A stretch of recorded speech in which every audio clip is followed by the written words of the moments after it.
Break बाद चलिए आगे बढ़ते हैं। चुनाव में हिंदू मुसलमान कौन करता है? कौन वोट के लिए चुनाव में मुसलमान को लेकर आता है?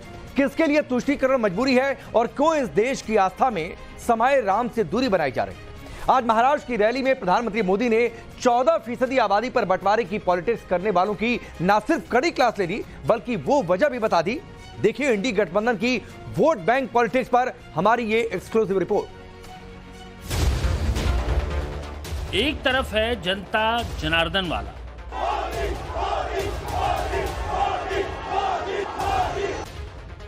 दूसरी तरफ है मुसलमान करने वाला। साथियों, कांग्रेस कभी भी विकास की बात नहीं कर सकती। कांग्रेस केवल हिंदू मुसलमान करना जानती है। एक तरफ है विकास का नारा,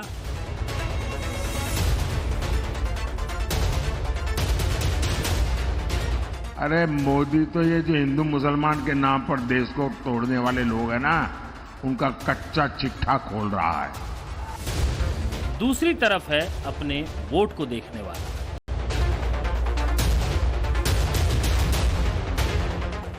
चुनाव के बीच में हिंदू मुसलमान किसने लाया? किसने अपने मैनिफेस्टो में मुस्लिम लीग वाला तड़का लगाया? किसने चुनाव में हरा झंडा लहराया? किसने माफियाओं के दरवाजे जाकर एक जमात को मरहम लगाया? विकास के मुद्दे को किसने भटकाया? ये कांग्रेस ही थी और कांग्रेस के सहयोगी ही थे जिन्होंने चुनाव में धर्म को लाया, क्योंकि इस देश की 14% आबादी की चिंता उन्हें ही ज्यादा सता रही थी। उन्हें ही डर था कि उनका परंपरागत वोट बैंक कहीं मोदी के विकास के मॉडल में उन्हें भूल न जाए। साथियों, कांग्रेस कभी भी विकास की बात नहीं कर सकती। कांग्रेस केवल हिंदू मुसलमान करना जानती है। इनके लिए विकास का मतलब है सिर्फ उन लोगों का विकास जो उन्हें वोट देते हैं। कांग्रेस किस कदर हिंदू मुसलमान करती रहती है और मैं लगातार इसको एक्सपोज करता हूं, और जब मैं इनकी ये सारी बेईमानी बाहर लाता हूं तो इनको जो इकोसिस्टम है वो चिल्लाने लगता है, बोले मोदी हिंदू मुसलमान लाए। अरे मोदी तो ये जो हिंदू मुसलमान के नाम पर देश को तोड़ने वाले लोग हैं ना, उनका कच्चा चिट्ठा खोल रहा है। पूरा इंडी गठबंधन इसी चिंता में अपनी सांसें फुला रहा है कि उसका वोटर नाराज न हो जाए। 80 सीटों वाले यूपी में अखिलेश भी इसी वोट बैंक की वजह से भटके हुए हैं।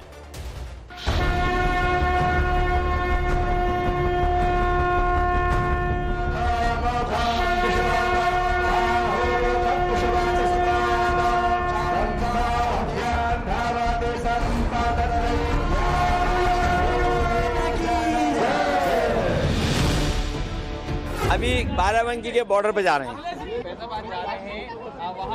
अभी नहीं जा रहे, अभी बॉर्डर पे जा रहे हैं। जो कल तक राम को नकारते थे, आज किस मुंह से राम की वे बात करेंगे? 140 करोड़ की जनता भारतीय जनता पार्टी को 140 सीटों के लिए भी तरसा देगी। इस देश में एक राम भक्त है और दूसरे रामद्रोही हैं। उनका काउंटडाउन के साथ साथ माउंटेन डाउन भी शुरू हो गया है। बहनों और भाइयों, ये वही लोग हैं जो राम भक्तों पर गोलियां चलाते हैं। पूरी लड़ाई अब राम भक्त वर्सेस रामद्रोही होती जा रही है।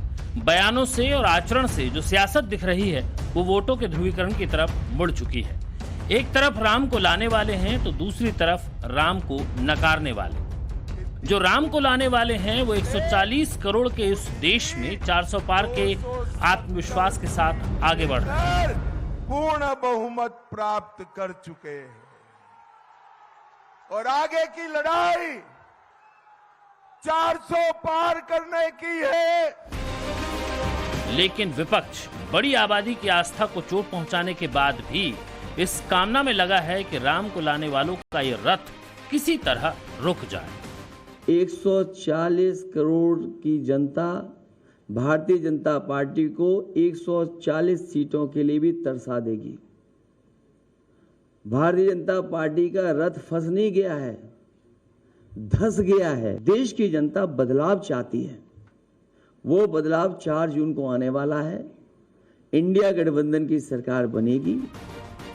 समाजवादी पार्टी के नेता अखिलेश यादव का मोरल इसी आधार पर हाई है। अपने उसी वोट बैंक के दम पर अखिलेश इस बार समाजवादी पार्टी को 80 में से 79 सीटों पर जीत दिलवा रहे हैं। देखिए, इस बार यूपी इंडिया गठबंधन को सबसे ज्यादा सीटें जिता रहा है। एक में लड़ाई में है, बल्कि 79 जीत रहे हैं। प्रधानमंत्री कौन बन रहा है? प्रधानमंत्री जब रिजल्ट आ जाएगा, सांसद अपने आप प्रधानमंत्री चुन देंगे। यूपी में 80 में से 79 सीट का दावा और फाइट सिर्फ वाराणसी पर। उस वाराणसी पर जहां मोदी के अलावा कोई नहीं, न 2014 में था न 2019 में था, लेकिन 2024 में अखिलेश को फाइट दिखाई दे रही है। अखिलेश को यह माहौल दिखाई नहीं दे रहा है या फिर वो देखना नहीं चाह रहे हैं, ये अलग सवाल है। लेकिन अखिलेश हर चरण के मतदान के बाद हमला करने से नहीं रुक रहे हैं। उत्तर प्रदेश की 80 सीटों पर 2019 में बीजेपी ने 62 सीटों पर जीत हासिल की थी। बहुजन समाजवादी पार्टी ने 10 सीटें और समाजवादी पार्टी को महज 5 सीटों से संतुष्टि करनी पड़ी थी। लेकिन अखिलेश पहले चरण से जाने किस गणित में लगे हैं कि योगी का यूपी उनकी झोली में गिरता नजर आ रहा है और देश की सत्ता इंडी गठबंधन के हाथों में दिखाई दे रही है। चौथे चरण का चुनाव खत्म हो गया है।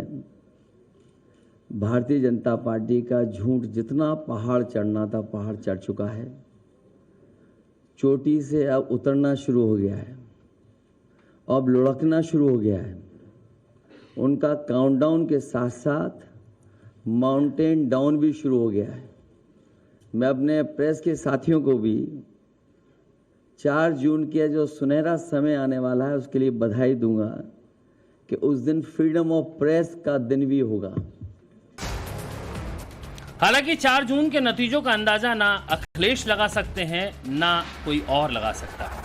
लेकिन अखिलेश इस बार की हवा को भांपने में चूक कर रहे हैं। उन्हें करोड़ों राम भक्तों की आस्था दिखाई नहीं दे रही है। भक्तों का वो हुजूम नहीं दिखाई दे रहा जो अयोध्या में उमड़ रहा है। लोगों की वो आस्था नजर नहीं आ रही है जो अयोध्या से पूरे यूपी और देश को संदेश दे रही है।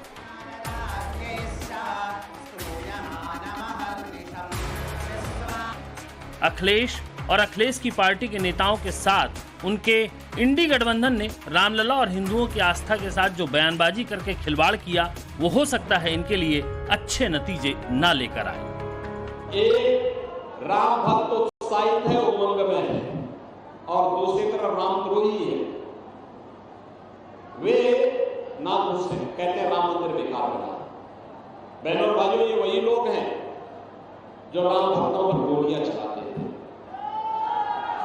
ये वही लोग हैं जिनके समय में राम जन्मभूमि पर आतंकी हमला हुआ था। ये वही लोग हैं जो लोग राम भक्तों पर गोलियां चलाते हैं। रामलला की प्राण प्रतिष्ठा 22 जनवरी को, लेकिन 100 दिन से ज्यादा का वक्त हो गया। 114 दिन बाद भी अखिलेश को रामलला की याद नहीं आई।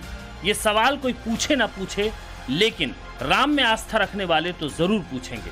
ऐसी क्या वजह है कि अखिलेश ने राम से किनारा कर रखा है? क्या अखिलेश को मुस्लिम वोट बैंक की चिंता है? क्या रामलला के दर्शन से नाराज होगा सपा वोटर? क्या बीजेपी के डर से रामलला नहीं जा रहे हैं अखिलेश?